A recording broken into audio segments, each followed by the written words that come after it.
52 години затвор за убиството на хрватскиот ракометар Денис Тот ја разбранија јавноста.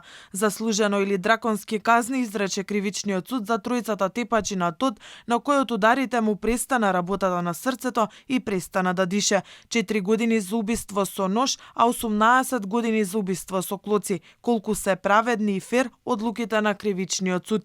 За истото дело убиство, предходно слична казна затвор доби и Ангела Ѓоргиевска, која со извршител во убиството на 26 годишниот Пино Секондо.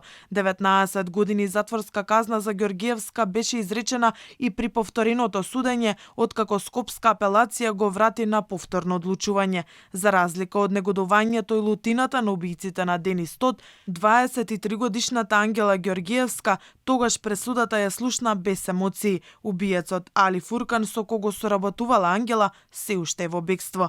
Бесим Белја и Скендер Демир за убиството на 19 годишниот Никола Саздовски на свиреп начин беа осудени на 19 годишна затворска казна, а трето обвинетиот Јетон Лужа, кој беше недостапен за органите на прогонот, а пред 2 години беше екстрадиран во Македонија, доби иста казна. Судот тогаш ги задолжи осудените да им платат поединечно на сите членови на семејството на убиениот Саздовски по околу 15.000 евра за секого за нематеријална штета и душевна болка.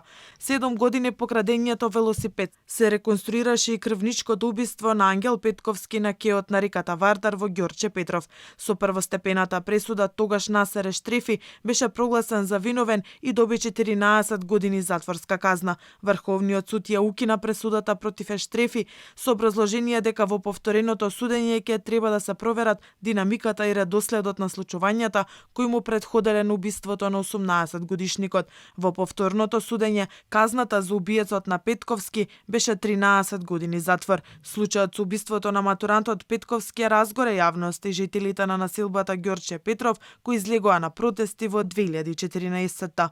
Протести се организираа и поради ниската казна од само 3 години за убиецот на 17 годишниот Никола Христовски.